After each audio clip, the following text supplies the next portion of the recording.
Hello friends, good morning, જય સ્વામિનારાયણ, જય શ્રી કૃષ્ણ. તો કેમ છો બધા? આઈ હોપ કે બધા મજામાં જ હશો. અને મોર્નિંગ થઈ ગઈ છે અને આજે મેં વોશ કર્યા જ, નાસ્તા પાણી થઈ ગયા. છોલા લોકોને ભાખરી ચા ખવડાવી મોકલાવી દીધા જ. અને મારા મમ્મી ને મોહિત ગયા છે હોસ્પિટલે, કારણ કે 3 મહિના થઈ ગયા એટલે દવા લેવાની હોય જ, એટલે એ લોકો ગયા જ. અને ગયા હતા તો કાલે તે રિપોર્ટ ને એવું હોય, કારણ કે 1 વર્ષથી રિપોર્ટ નથી થયા, કારણ કે ડૉક્ટર એના ચેન્જ થઈ ગયા છે. પેલા હતા એની ક્યાંક બીજી જગ્યાએ મુકાઈ ગયા છે, એટલે ખબર નહીં એને બદલી કરાવી લીધી હોય કે શું હોય બધું છે. તો બીજા ડૉક્ટર આવ્યા છે એટલે એને કંઈ રિપોર્ટ કર્યા નહોતા, અને ઓલરેડી વરસ જેવું થવા આવ્યું, એટલે પછી આજ વખતે કરવાના હતા. તો કાલે ગયા હતા, તો કાલે આખા દિવસમાં રિપોર્ટ બધા થઈ ગયા ભગવાનની કૃપાથી, ને બધા સારા આવ્યા છે રિપોર્ટ, કંઈ પ્રોબ્લેમ નથી. પણ એની પહેલાં અમે જ્યારે વર્ષ પહેલાં હું જ્યારે રિપોર્ટ કરવા ગઈ હતી ત્યારે બધા રિપોર્ટ અમારે કેવું કે 1 વીક જેવું લાગ્યું હતું. અમુક 20,000ના રિપોર્ટ, અમુક બધા અલગ અલગ હતા ટોટલી. એટલે અરાઉન્ડ સમજી લો ને કે 30,000 કે 35,000 આજુબાજુ રિપોર્ટ હતા ત્યારે. આજ વખતે તો ખાલી કાલે 1 દિવસમાં પતી ગયા છે, નાના મોટા રિપોર્ટ હતા એ. અને આજે ખાલી દવા લેવાની હતી, તો ગયા છે દવા લેવા. આવે પછી આપણે એને મળશું કે કેવું રહ્યું કેવું નહીં, કેટલા ટાઈમમાં દવા મળી ગઈ હું હે. અને બાકી હવે જમવાનું બનાવવાનું જ, તો ચલો જમવાનું બનાવશું અને આગળ શું કરીએ શું ને કન્ટિન્યુ જોડાયા રહેજો, મજા આવશે. ગાઈસ, તો હું આવી ગઈ છું મેરેજે, અને બપોર જમવાનું બનાવ્યું હતું ને હમણાં બ્લોગ નથી લેતા ને એટલે બધું ભૂલાઈ જાય છે કે આ ટાઈમે આપણા વિડીયો ઉતારવાના. એટલે બપોર જમવા આવ્યા હતા એ લોકો, અને બટેકાનું શાક ને એવું બધું બનાવ્યું હતું, પણ આ બ્લોગ લેવાનું ભૂલાઈ ગયું. અને પછી પણ ભૂલાઈ ગયું, તો મેં કહી જતી ઘરે. પછી આવી ગયા હું ને મોહિત પહેરે છે, તો મોહિત બાજુમાં સારું કરે છે. અને બેઠી તો અચાનક યાદ આવ્યું લે તો લોક ચાલુ છે આજના દિવસનો, અને ભૂલાઈ ગયું. રસ્તામાંથી આપણે લાવ્યા હતા લાલ મરચાં, મળી ગયા 3 જગ્યાએ રેકડીને, તો લાલ મરચાં 500 લઈ લીધા આપણે. મોહિત જવા ઉભો,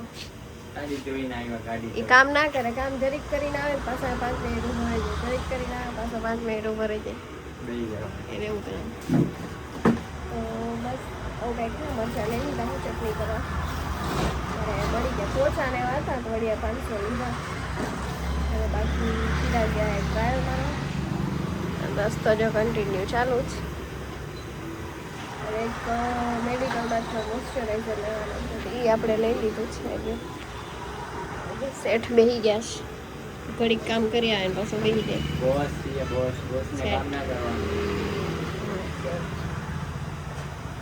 એવું બધું છે જોવો છો.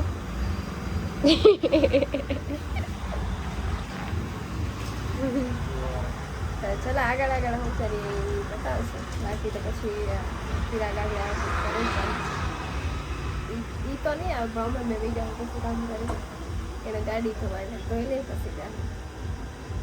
તો ફ્રેન્ડ્સ, આજે થઈ ગયો છે બીજો દિવસ, અને બીજો દિવસ થઈ ગયો અને કાલે રાત્રે એડ કરવાનું ભૂલાઈ ગયું. અને હમણાં બ્લોગ નથી લેતા એટલે ભૂલાઈ જાય છે કે ક્લિપ લેવાની એ બધું. આજે બપોર થઈ ગયું છે, રસોઈ બનાવીએ જ, દૂધી દાળનું શાક છે ને રોટલી છે. જો અત્યારે તો બનાવવાનું છે હજી, પણ બની જાય તો આપણે બતાવશું. અને એ યાદ આવશે તો, કારણ કે યાદ નથી આવતું એ. ચિરાગને એ લોકો હમણાં જમવા આવી જાય, તો ચાલો બનાવી લઈએ. અને આજે શું કરીએ એ બતાવીશ. આજે તો કદાચ કામ તો ખબર નહીં, મારે સાડી આપી છે એ લેવા જવાની છે ફોલ્ટીજમાંથી, અને બપોર પછી જઈશ પછી મંદિરે. હમણાં નહોતું જવાનું એટલે આજે જવું છે મારે. સવારની જ મારી તો ઈચ્છા હતી કે સવાર હું પૂજા દર્શનમાં જાઉં, પણ રાત્રે હું મોહિતને કહેતા ભૂલી ગઈ હતી કે ભાઈ આપણે સવાર પૂજા દર્શનમાં જવું છે. ચિરાગને મેં કીધું હતું કે તમે આવશો, તો કે નહીં હું નહીં આવું, કારણ કે વહેલું 4 સાડા 4 જાગવું પડે એટલે. તો પછી મોહિતને કહેતા ભૂલી ગઈ, નહીં સૂઈ ગયો. પછી મેં રૂમમાંથી એમ ફોન કર્યા પણ એને ઉપાડ્યા નહીં. પછી માંડી વાળ્યું, મેં તમારે એકલા ન જાઉં. તો હવે અત્યારે સાંજે તો જઈશ જ હું, જોકે આજ તો આરામ દિવસ છે, પણ મંદિરે આવશે બાપા દર્શન આપવા, એટલે મંદિરે તો હું જઈશ. હમણાં નથી દર્શન થયા મારે, તો જે જઈશ ને પછી આગળ જમીન હું કરીએ એ બતાવશું. અને યાદ આવશે તો કન્ટિન્યુ શું કહેવાય કે હમણાં બતાવીશ, એમ જે શાક રોટલી બની જાય ને ઓલા લોકો આવે પણ યાદ આવશે તો. ગાઈઝ તો કીધું તું એની જેમ ભૂલાય જ જાય છે વિડીયો ઉતારવાનું, કારણ કે હમણાં ઉતારતા નથી. એટલે આપણે તો બપોરે એ લોકો જમાયા હતા, જમીને વહી ગયા હતી. પછી હું આજે ચાલીને ગઈ હતી મંદિરે. મારી ઈચ્છા હતી કે બાપાના દર્શન કરવા હું ચાલીને જાઉં, ઠાકોરજીના દર્શન કરવા ચાલીને જાઉં. એટલે ચાલીને મંદિરે ગઈ હતી. પણ એ ના લેવાનું, રસ્તામાં મને યાદ આવ્યું હતું, પણ તો હું સ્પીકર જોડે નહોતી લઈ ગઈ. એટલે પછી બેકગ્રાઉન્ડ પેલો શું કહેવાય વોઇસ આવે એટલા માટે નહોતો ઉતાર્યો. અને પછી ત્યાંથી 8 સાડા 8 આવી હતી. પછી કાલે પાછું મારે વહેલા મોર્નિંગમાં સેવામાં જવાનું છે. પણ સેવા પહેલાં તો ઓલરેડી હું પૂજા દર્શનમાં જવાની છું. એટલે 6 વાગે કે 5:30-6 વાગે પૂજા દર્શનમાં વહી જાઉં. ત્યાંથી વહી જઈ 6:30 પોણા 7 સેવામાં. તેનો ડ્રેસ આવી ગયો છે તો ડ્રેસ લઈ આવી છું અને કાલે પહેરીશ. તો કાલે બ્લોગ ઉતારીશ તો બતાવીશ. મને એક આમ શું કહે ડ્રીમ હતું, એક નાનું એવું સ્મોલ ડ્રીમ હતું કે ભાઈ મારે પણ કંઈક કાર્યકર કે એવું બનીને મારે આ ડ્રેસ પહેરવો છે. પણ અત્યારે તો બીજાનો લાવીશ, મારો બી હમણાં શોર્ટ ટાઈમમાં પર્સનલ આવી જશે. અને અત્યારે આપણે બનાવવાની છે વઘારેલી ખીચડી અને કઢી. તો ચલો બનાવી લઈએ, અને આમાં કંઈ સ્ટીચ કરવાનું હોય તો એ પણ કરાવી દઈએ. અને આ બ્લોગનો અહીંયા જ એન્ડ કરીએ. મળીએ એક નવા બ્લોગ સાથે. ત્યાં સુધી ગુડ નાઇટ, બાય, જય સ્વામિનારાયણ, જય શ્રી કૃષ્ણ. અને ખુશ રહ્યો અને ખુશ રહેવા દો. મારી ચેનલને લાઈક અને સબસ્ક્રાઈબ કરી દેજો.